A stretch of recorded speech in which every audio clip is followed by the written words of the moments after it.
So, welcome back to Let's Play Resident Evil HD Chris Hart Expert Walkthrough with your host Akanos III, aka Joy, that's my name. And you see me saving the game because I didn't stop recording since the last part, so I will see that through.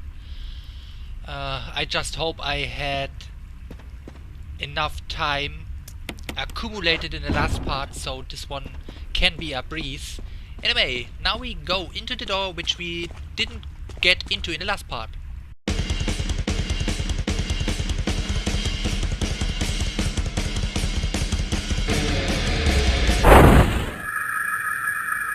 I mentioned there is a very interesting story about this cave since the first game that came out in '96 and this remaster of 2002. So they basically changed around the entire compositions of the rooms.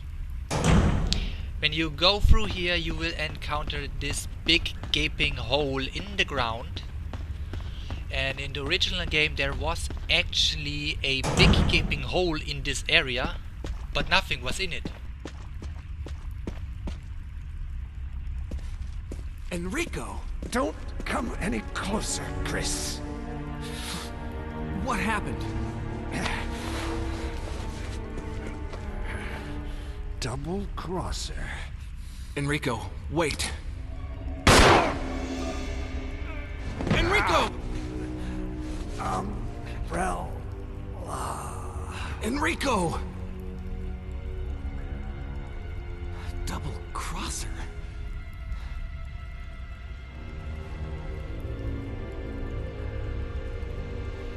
Why don't you go after him, Chris? Let's attend to the dead body. By the way, Enrico Marini from the Stars Bravo team, he was actually the leader of the pack. Now he's dead. But he holds something with him, another crank, which is the 8-sided crank.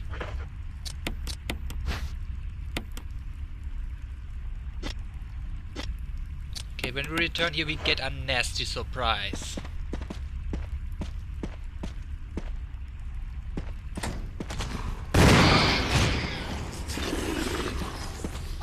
I said earlier there was this big hole and there was also this power generator, but the power generator didn't work and there was no puzzle attached to it. So you had this big gaping hole and this power generator, but otherwise there was nothing to do in this room. It was just a room to go through to get to the other rooms.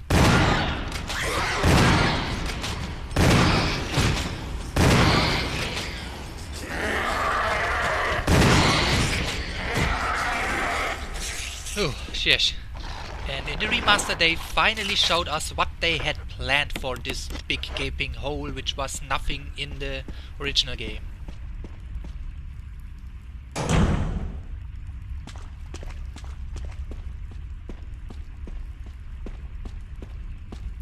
So with the 6-sided crank, hexagonal crank, we can push this wall, crank it up and make ourselves a nice passageway over there.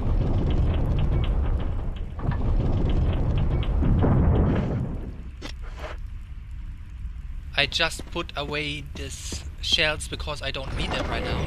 And I will get the survival knife because we're gonna need it too.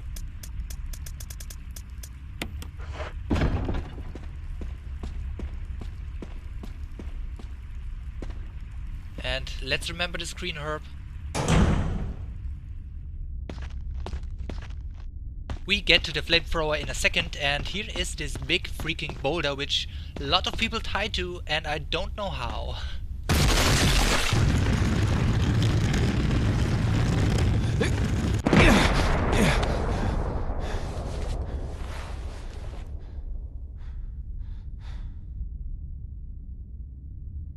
So when we take the flamethrower we can't go through this door anymore. Let's see what's on the other end of the boulder.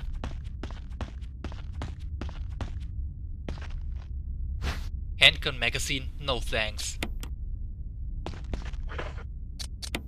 Don't worry, even though when you have a weapon equipped you will always be faster than the boulder, even though it really looks close, doesn't it? Yeah, now we go to the next boss battle, Black Tiger. And there is a knife behind the Black Tiger. It's so much fun to kill this beast with the flamethrower. Let's use it.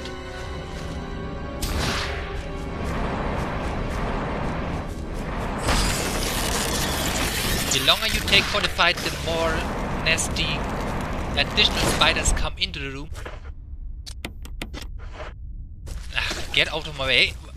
What are you doing? Spider? What the freak are you doing? Oh, miss me. Loser. Okay, here should be the... Yeah, this is the third blue herb of the entire game on hard difficulty and the map of the courtyard.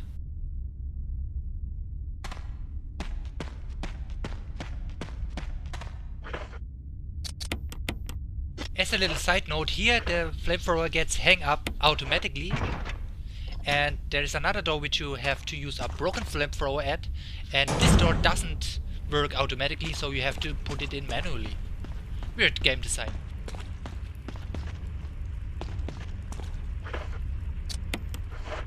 So here is a tip for you. As soon as you leave the menu, the boulder will start rolling. So what you wanna do is to use the crank 3 times before you even think about to let go of the menu. Let's leave the menu then.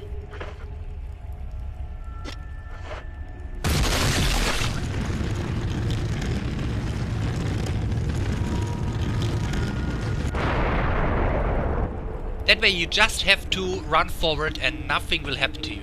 Yeah, shit. Okay, we have so many inventory space left. Let's take this first aid kit.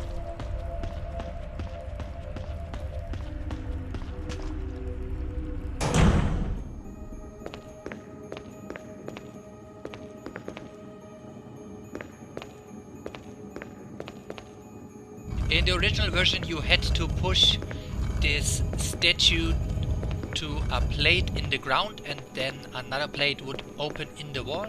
This time they mix it up a little bit, so as usual just get the statue with this block away from the wall.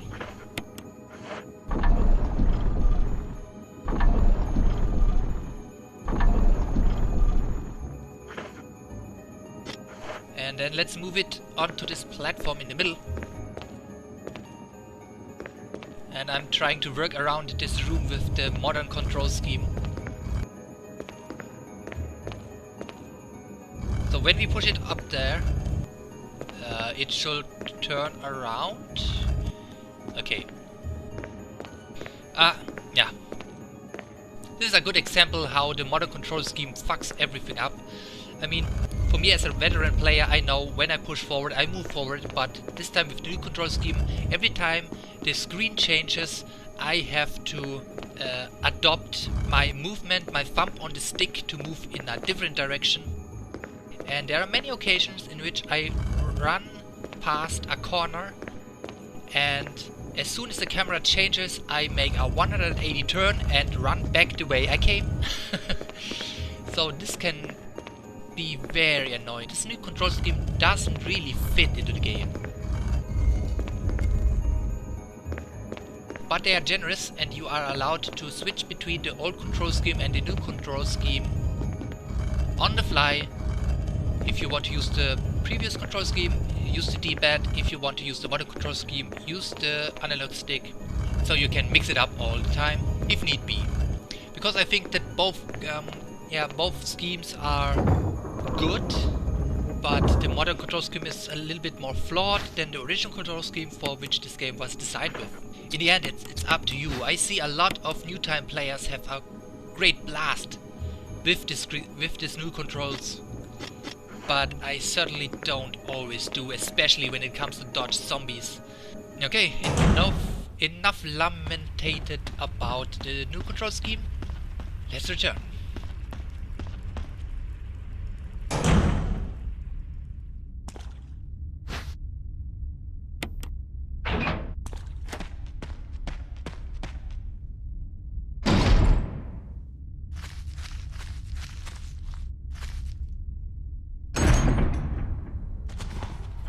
And another hunter surprise.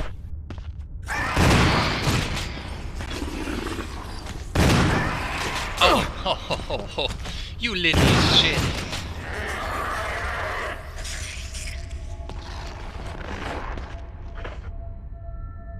Let's hang the flamethrower here and go through the door again. So in the original game you could also leave directly into the laboratory at the second boulder location. They also added a riddle in the big gaping hole. No innuendos, please. And that's why we had to push the statue to get the second part of our cylinder. In the original game, again, the second Doom book would have been there. It makes sense because, or the last book was there, because it made sense because you went straight into the laboratory here.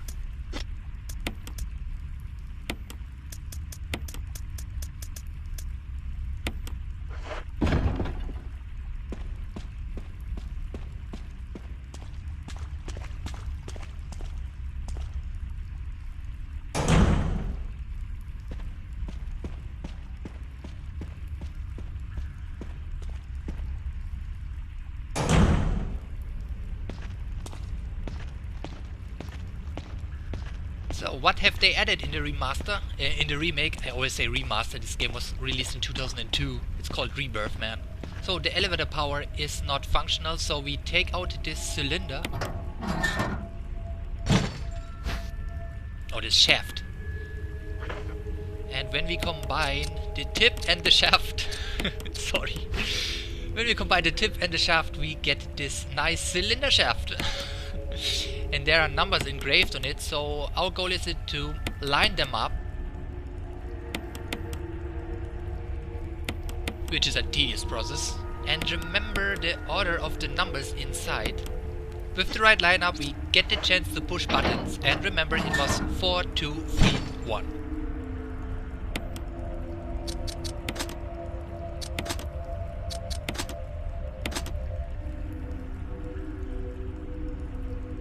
It's as simple as this. And oh look! An elevator that leads down into the hole. So I wonder if the Lisa Trevor subplot was already in their minds when they designed the original Resident Evil. And this is so exciting! Going down into this hole, finally finding out what's down there.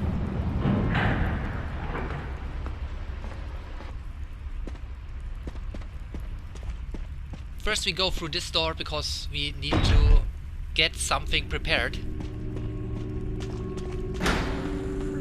Lisa, she is here. So there's a trick. When you go to the left first, she will be in the left corridor. When you go to the right corridor, she will be in the right corridor. So if you want to go the right way, then go to the left corridor first, so she will be there and you can easily go through the right corridor. And this area looks amazing too in the remaster.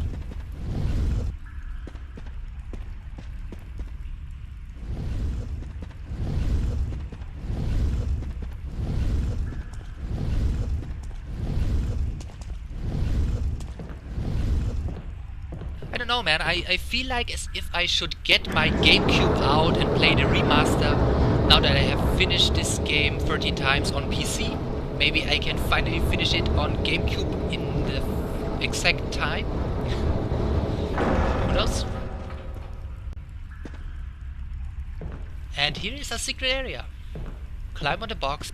You find a flash grenade and a pistol magazine. On lower difficulties you will find the third Magnum rounds here. And this is really messed up that they give you only 2. Listen to it. 12 rounds Magnum bullets. For everything on the hard difficulty. Not counted the 5 bullets which are inside the Magnum already. And I said I already played the real survival mode in which the boxes are not connected with each other. And there they have even less ammo. This is crazy, man.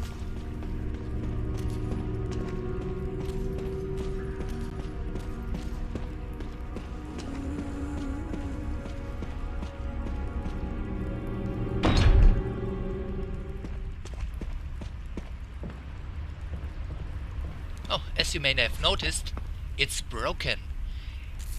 Either way, it's broken through the moisture here in the room, or someone has broke it.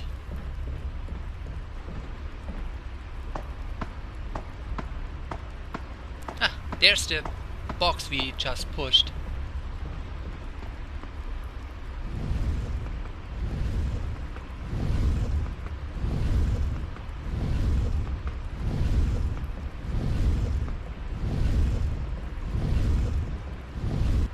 Oh, the water drops falling down. The noise of water falling down in the waterfalls.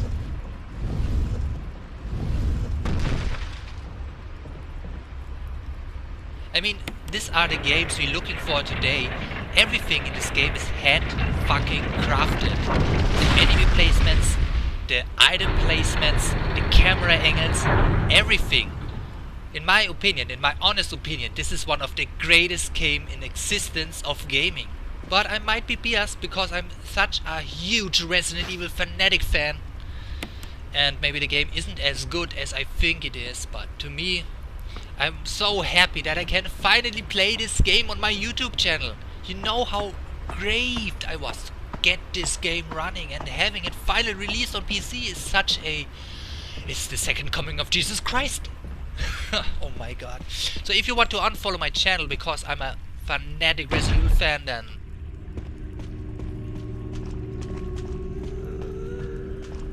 And I also know that Mr. Satanislav, for example, he said he doesn't like Japanese games. And he won't watch this guide, so... I feel sorry for him. It's a great time to play this game with me. Actually, third, Joey! I'm so happy I could finally share this game with you guys. So I'm going too much off topic here. So with the broken flamethrower we found, we can open this door here, and this is the only time in which we have to do that manually. And that leads us into the living space of Lisa Trevor, the mutated girl that is following us.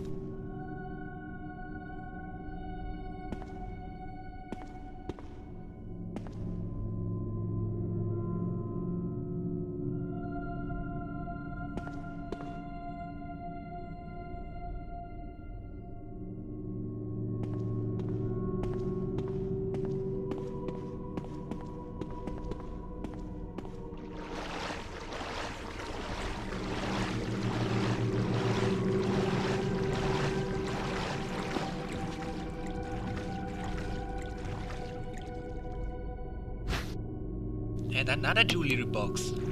Let's see. I guess this one we can open straight away. Yes. And there we'll find this stone ring, which allows us to use the second metal object. So it's a family picture. There's something written on the back.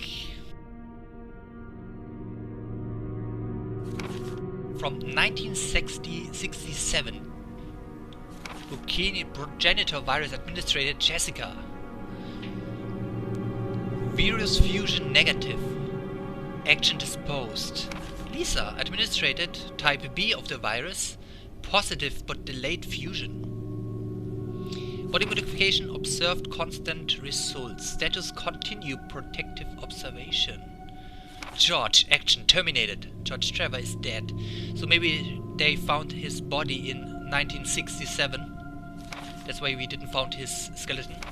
I feel dizzy after that shot they gave me. I don't see Mom. Where did they take her? She promised that we would escape together. Did she escape alone? And leave me here? I found Mom. We ate together. I was very happy. But she was fake. Not my real mom. Same face, but different inside. Have to find Mom. Have to give face back to Mother. I got Mom's face back. Nobody can have my mom except me. I attached her face to me so she doesn't go away. Because Mom said when I meet her without her face.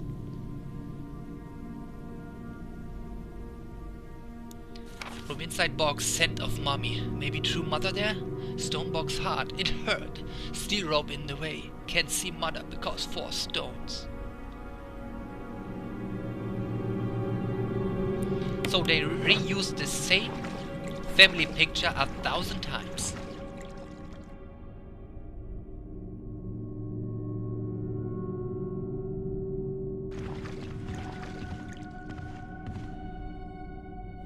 There's no defensive item on the bed. So every time you find a note which is connected with Lisa Trevor or the Trevor family, you see the same family picture, which is strange, as if every one of the family members had their own copy of this family picture. There's also another very interesting stuff here. The last blue herb, by the way.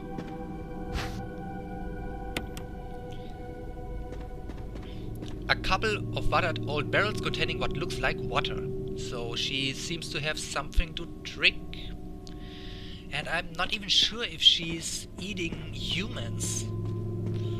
Then let's face it, she doesn't look like she's a flesh-eating zombie or something. So maybe it's the mutation, she doesn't need so much to eat, or I have no idea. So it's really a tragic story if you think about it.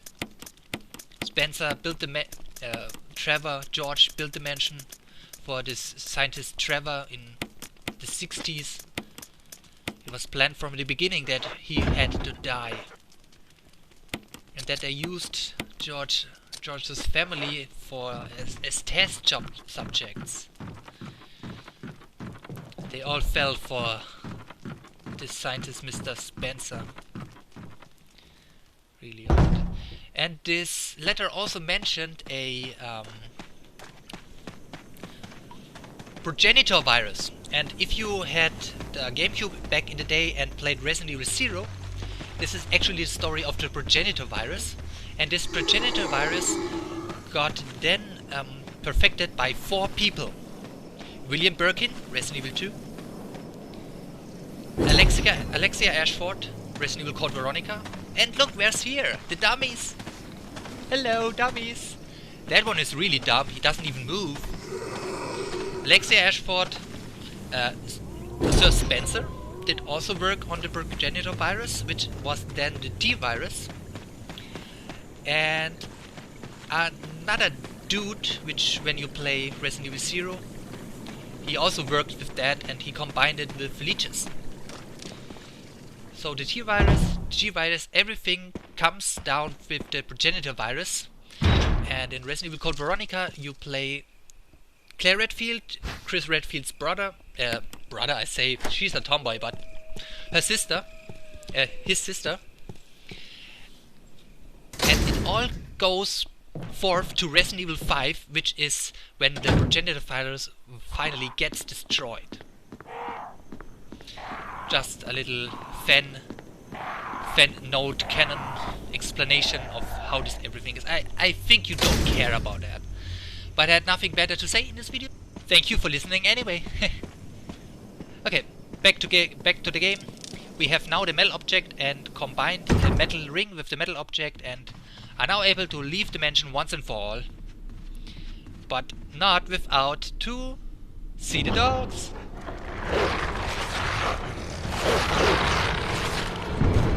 Hey dude, Yeah, Jill did the same and the same happened to her.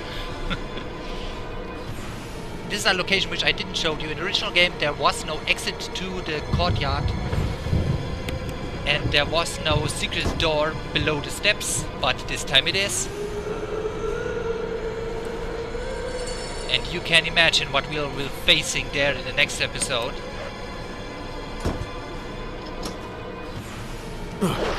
I give you that one bite, doggy dog. Below the mansion.